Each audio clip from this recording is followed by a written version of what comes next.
even hate the idea. I don't know much about God, but I can promise you that those arms are meant for you.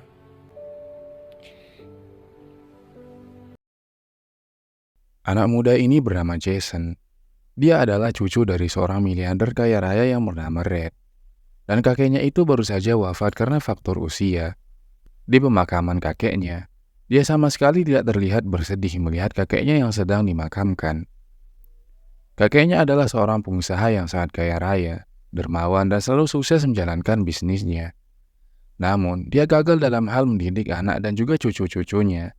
Meski Jason dikelilingi oleh keluarga yang tamak, tapi dia bukanlah cucu yang suka memeras harta keluarganya. Setelah proses pemakaman selesai, keluarga Jason mulai meributkan tentang masalah harta warisan. Mereka bahkan tidak terima dengan warisan yang telah dibagikan oleh Red.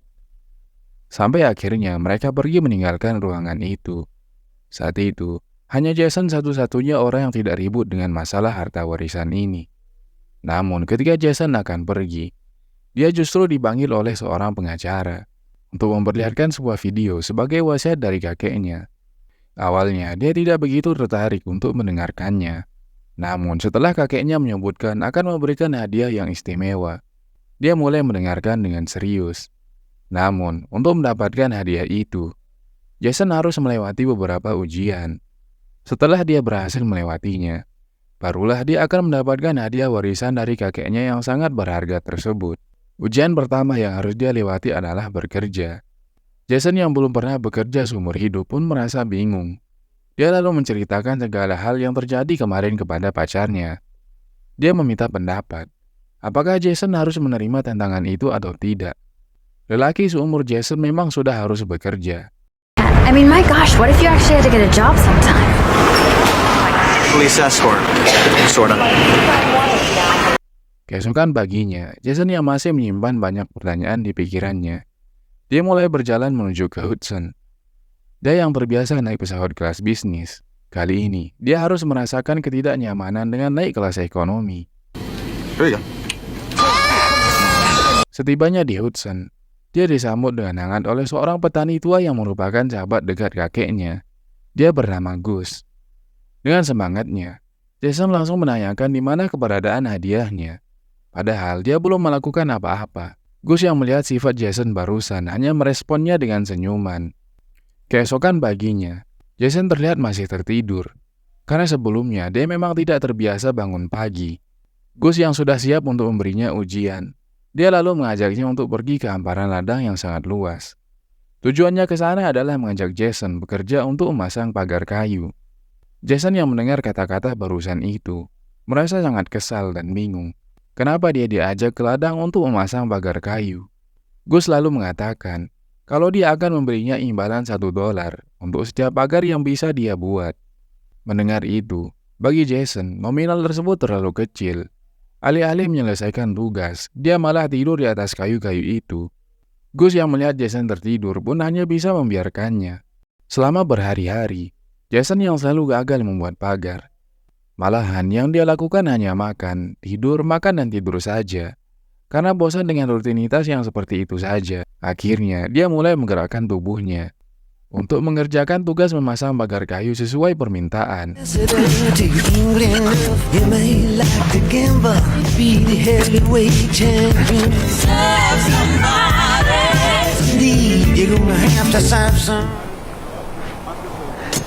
Hari demi hari dia lalui dengan menyelesaikan tugasnya.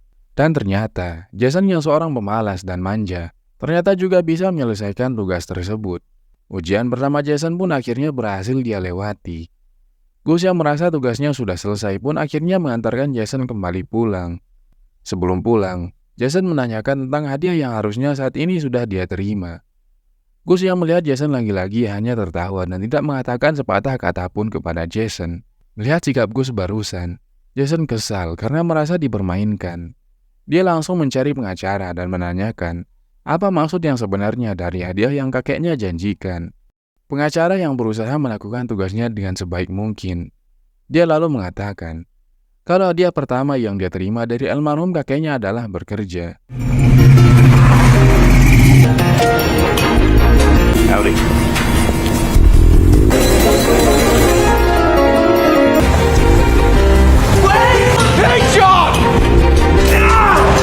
Sesampainya dia di rumah, dia kaget karena ternyata sekarang dia sama sekali tidak punya uang, rumah mewah, dan seluruh fasilitas yang biasa dia terima sudah ditarik dan tidak bisa digunakan lagi. Ternyata penarikan seluruh fasilitas ini adalah bagian dari rencana kakeknya. Kakeknya percaya kalau hidup akan menjadi lebih berarti ketika kita tidak memiliki apa-apa. Ujian kedua yang harus dilalui oleh Jason adalah menemukan teman sejati. Namun, Jason malah buru-buru mencari pacarnya. Mereka berdua sudah lama pacaran. Hal itulah yang membuat Jason berharap kalau dia bisa memenuhi kriteria teman sejati dari pacarnya itu, supaya dia bisa segera lulus dari ujian keduanya. Jason lalu mengajak pacarnya pergi ke restoran mewah. Saat akan membayar, Jason kaget ketika pelayan itu mengatakan kalau ATM-nya sudah dibekukan. Akhirnya, Jason pun memohon kepada pacarnya untuk membayarkan tagihan terlebih dahulu. Melihat itu, pacarnya merasa dibohongi. Dia bahkan pergi dari restoran itu sambil menangis. Rumor kalau Jason kini telah bangkrut pun beredar di mana-mana. Teman-temannya yang biasa menghabiskan waktu dengannya, kini tidak mau berhubungan dengan Jason lagi. Beberapa kali Jason mencoba meminjam uang kepada teman-temannya, namun semuanya menolak dan tidak mau berhubungan lagi dengannya. Dia yang kini tidak punya apa-apa hanya bisa tidur di kursi taman. Bahkan dia rebutan tempat tidur dengan gelandangan. Tapi saat itu, mereka mencoba adil dengan Sweet. Namun setelah mencari uang koin, ternyata tidak ada satupun dari mereka yang punya uang. Dan saat itu, tiba-tiba datang seorang anak yang sukarela memberinya uang koin. Namun setelah Jason melempar koin itu, tiba-tiba gelandangan itu mengambil koin itu dan membawanya kabur. Melihat kejadian barusan, Jason hanya bisa meratapi nasibnya yang kini hidup susah di jalanan. Di fase-fase terendahnya ini, dia terpaksa harus melihat pacarnya kini telah pergi. Jason yang hatinya hancur pun semakin sedih ketika menyadari sampai saat ini belum juga menemukan teman sejatinya. Keesokan paginya, Jason terbangun oleh suara anak kecil dan ibunya yang diganggu oleh seorang gelandangan. Ternyata orang itu adalah Alia dan Emily. Dia pun dengan segera membantunya. Hey! Hey! Leave him alone! Dalam kondisinya yang tidak stabil, Emily ingin membalas kebaikan Jason dengan sepakat untuk menjadi teman sejatinya. Setelah semua kesepakatan itu, Emily dipertemukan dengan para pengacara. Mereka sempat mencurigai Emily bekerja sama dengan Jason. Namun Emily menanggapinya dengan cerdas, sehingga para pengacara mempercayai ketulusan persahabatan mereka berdua. Namun setelah selesai membuktikan kalau Jason berhasil melalui ujian menemukan teman sejatinya, dia meninggalkan Emily begitu saja. Bahkan dia tidak menyadari betapa terpukulnya Emily yang telah membantunya dengan tulus. Setelah berhasil melalui ujian kedua, akhirnya Jason pun menerima kwitansi. Jason terkejut sekaligus kecewa setelah melihat angkanya. Ternyata dia hanya menerima gaji sebesar $100. Dalam kwitansi tersebut juga dituliskan kalau sebaiknya Jason menggunakan gaji pertamanya itu untuk membantu orang lain. Orang yang terbesit di pikirannya pertama kali adalah gelandangan yang pernah berebut bangku taman dengannya. Dia ingin membagikan $100 kepada gelandangan itu. Jason lalu memanggilnya sambil berteriak. Merasa terancam, gelandangan itu justru malah kabur. Ternyata dia takut ketahuan karena dia sedang mencuri tas milik Emily. Jason yang penasaran mulai memeriksa tas tersebut. Di dalam tas itu, dia menemukan surat dari rumah sakit. Dia kaget saat membaca surat itu, karena ternyata Emily sedang berjuang melawan penyakitnya. Merasa khawatir, Jason buru-buru mencari Emily di rumah sakit. Begitu sampai di rumah sakit, dia kembali dikejutkan kalau ternyata selama ini Emily selalu menggunakan rambut palsu. Jason yang tidak mau membuat Emily merasa malu, hanya masuk ke dalam ruangan untuk menaruh tas dan pergi setelah itu. Mengetahui kondisi Emily yang membutuhkan biaya perawatan rumah sakit, akhirnya Jason berpikir untuk memberikan seluruh gajinya kepada Emily. Tanpa dia sadari, sekarang dia benar-benar telah menemukan seorang teman sejati. Di hari berikutnya, Emily dan Jason pergi bersama ke gereja. Emily merasa kalau kali ini tidak ada lagi yang perlu dia sembunyikan dari Jason. Dia pun mulai terbuka dan menyampaikan keinginannya. Emily tidak mau melihat ibunya merasa kesepian di hari ucapan syukur. Dia meminta Jason untuk bersedia menemaninya merayakan hari ucapan syukur. Mendengar permintaan Emily barusan, Dia pun mau menerima dan menuruti permintaan Emily. Keesokan paginya, Jason tiba di desa yang terpencil.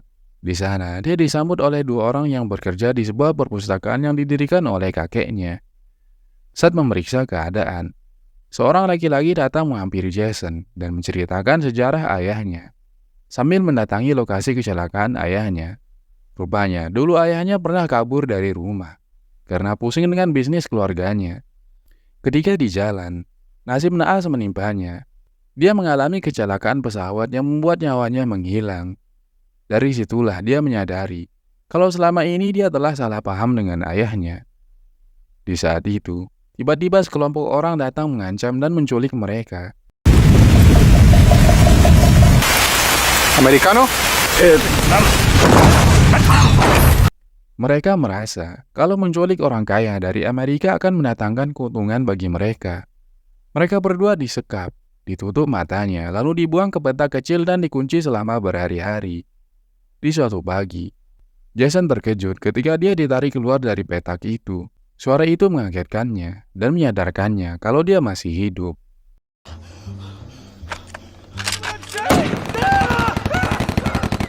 Di saat yang bersamaan, para penculik itu mengucapkan selamat Natal sambil meminum bir. Dari situlah Jason merasa terpukul karena dia mengingkari janjinya kepada Emily. Penculik itu rupanya benar-benar tidak punya hati. Jason kembali dimasukkan ke dalam petak.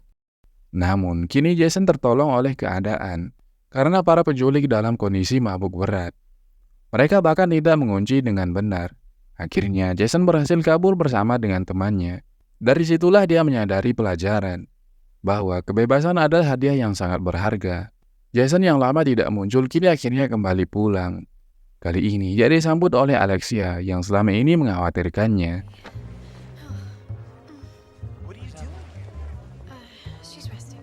Setelah melepas rindu dengan Alexia, Jason mulai menjenguk Emily di rumah sakit. Emily yang kesal karena janjinya tidak ditepati, meminta Jason untuk menemaninya berkuda. Jason yang tidak mau mengingkari janjinya lagi, langsung menghubungi Gus untuk menyiapkan rumahnya dengan suasana Natal. Dan mereka bertiga pun berangkat ke Hudson. Setibanya di sana, mereka dibuat takjub dengan desain rumah Gus dan menikmati sore hari dengan berkuda.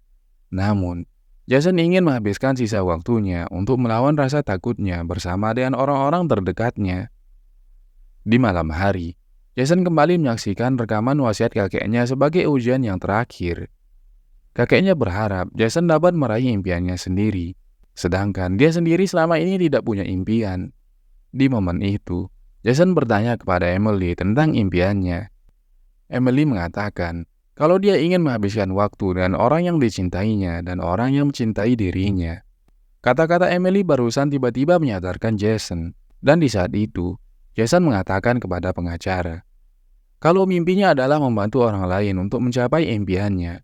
Mendengar kata dari Jason barusan, sang pengacara pun tanpa ragu-ragu memberikannya cek sebesar $100 juta. Jason pun kaya dalam waktu semalam. Namun, kekayaan itu tidak bisa membuatnya senang kembali seperti dulu. Dengan kekayaan yang berlimpah sekarang, dia menggunakannya untuk merancang dan mendirikan yayasan dengan menggunakan nama Emily, yang diturunkan untuk orang yang sedang berjuang melawan penyakitnya. Tiba-tiba, Alexia mendapat telepon yang mengabarkan kalau anaknya telah meninggal dunia di rumah sakit.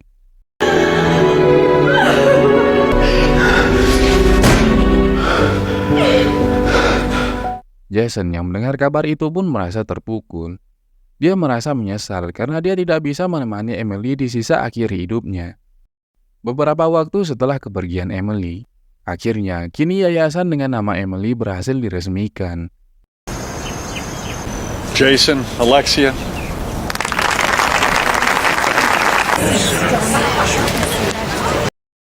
Meski sangat disayangkan, Emily tidak dapat hadir di tengah-tengah mereka. Cintanya akan selalu abadi.